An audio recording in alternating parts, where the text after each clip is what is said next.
We're here today to talk about the PPP loan forgiveness. My name is Rick Bell with Planning Capital Management, and also joining us is Dan Brady with Planning Capital Management, and Jeff Bowley from Joseph Bowley Company. Jeff is an accountant. He's been an accountant for well over 10 years, and he has been working diligently towards the process of understanding what the forgiveness of this PP is.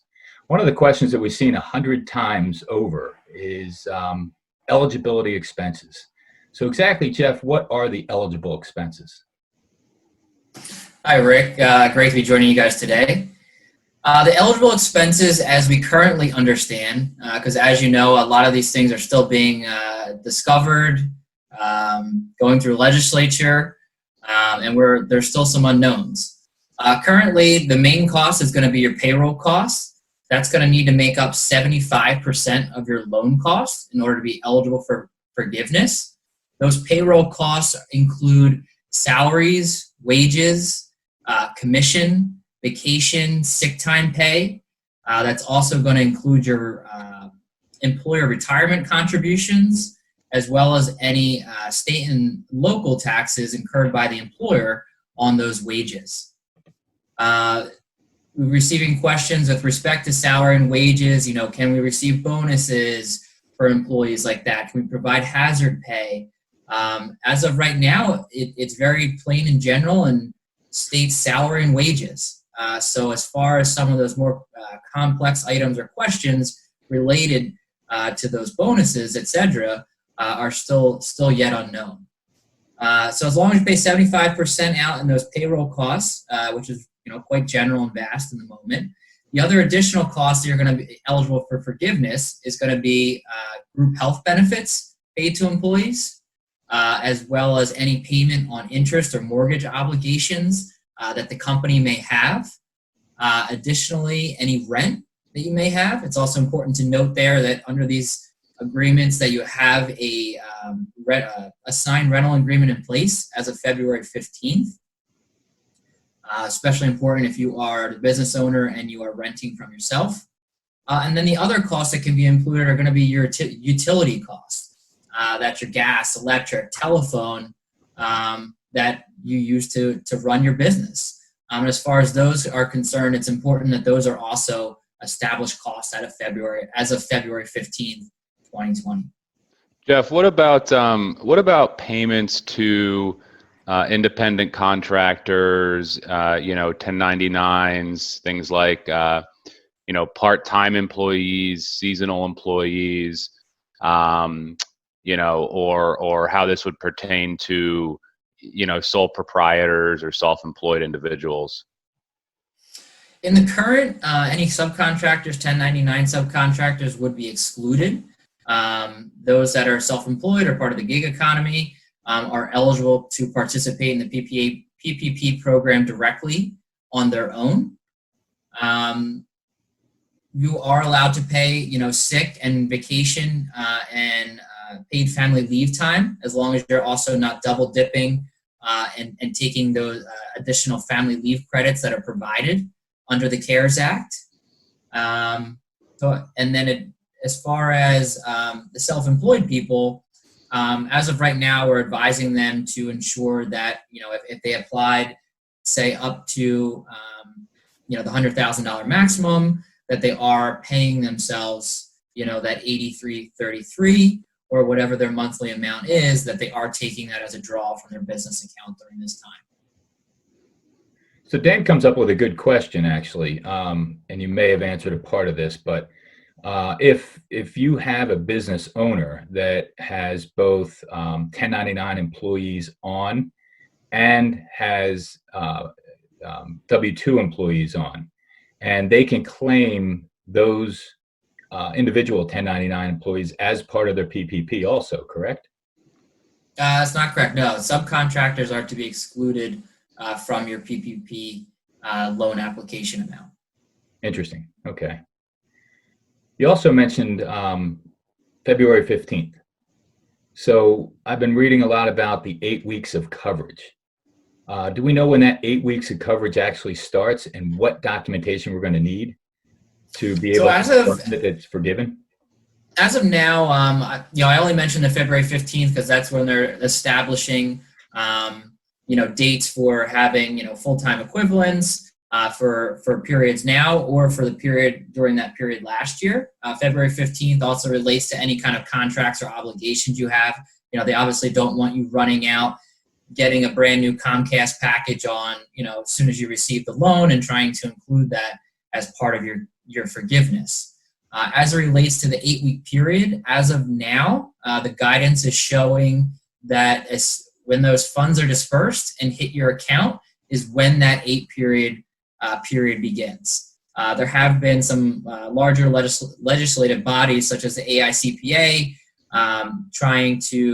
asking for further guidance on trying to change that period with the whole purpose of employing people. There are a lot of businesses that have had to furlough or let people go. So they're now in a scramble to get these employees back to work. And with the increased $600 a week unemployment, some of them are finding difficulty in doing that. Back to your question, the 8-week period as of now starts when it's dispersed.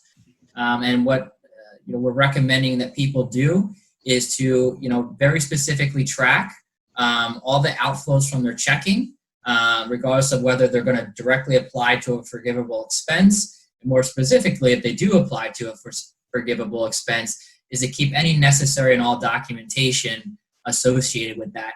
So you can create essentially what we'll call loan forgiveness package.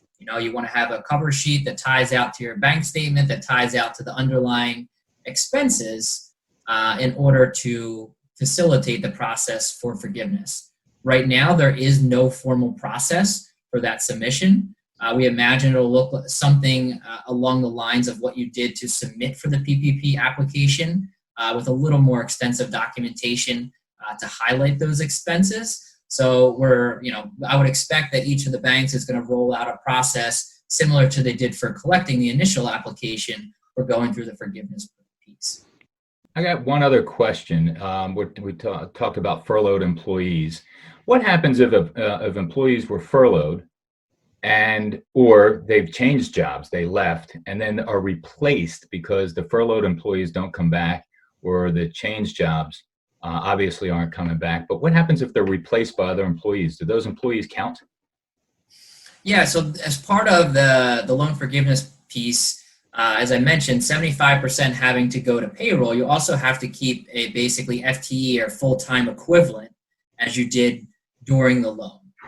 And they look at that for 2 periods. It's the period, for your application period or the same period in the prior year. So if an employee has left and you've hired a new one, that shouldn't present any type of issue. They also recently released some additional guidance because, as I mentioned, people are having difficulty in hiring people back. They may be making more now on unemployment. So they recently had spoke to that piece, saying that they're going to actually be able to allow some of those employers in that predicament to actually exclude those people or part of their full-time equivalent and not be penalized for those people not returning to work. Interesting. Okay. And Dan, do you have any other questions for Jeff? I have one other question that probably just relates back to Jeff's actual expertise as a accountant and tax planner, which is at the end of the day. So this is a forgivable loan. Does that mean, Jeff, that this becomes taxable income?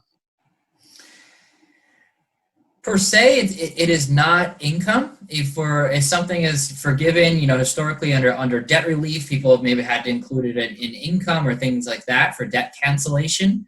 In the current circumstance, they have said that this debt cancellation will not be included in income. On the flip side to that, however, the IRS has ruled that any expenses that were used as part of the loan and for that portion that is forgiven will be non-deductible. So meaning any salary and wages forgiven under the PPP loan that were used to pay those salaries essentially will have to be removed from your P&L, which at the end of the day will increase your net income line. Oh, interesting. So you are paying tax kind of in a backhanded way. Correct. You're not including it in your gross income, but you are losing the deductibility of those expenses, which are going to will increase the bottom line once removed. That's a hot button issue right now. Members of Congress are stating that was not their intended point. So I think we're definitely going to have some more legislation and information to come on that. Okay. And Jeff, I want to thank you for joining us today. I know we got a little bit uniqueness to our background because we're all working from home and we really don't know how long this is going to continue to go on. But I appreciate you taking the time. Is there any other closing thoughts that you may have? I would just advise people to, be very diligent in the process. This is the time to keep very accurate records. As payroll companies, move to create special reports on that front end, I imagine we'll also, or I know that they're in the works to create those reports to assist you on the back end as part of the loan forgiveness. As you could tell from some of the questions here today, there is more to come. There are things that are undefined, but I would recommend that you stick to the game plan that you may have established. If not, create one based on what we do know today. And if the other things become applicable as more information is available, we'll update you accordingly. Okay, thank you, Jeff. This is Rick Bell and Dan Brady from Planning Capital Management, and Jeff Bowley, our expert accountant from Joseph Bowley and Company. Thank you very much.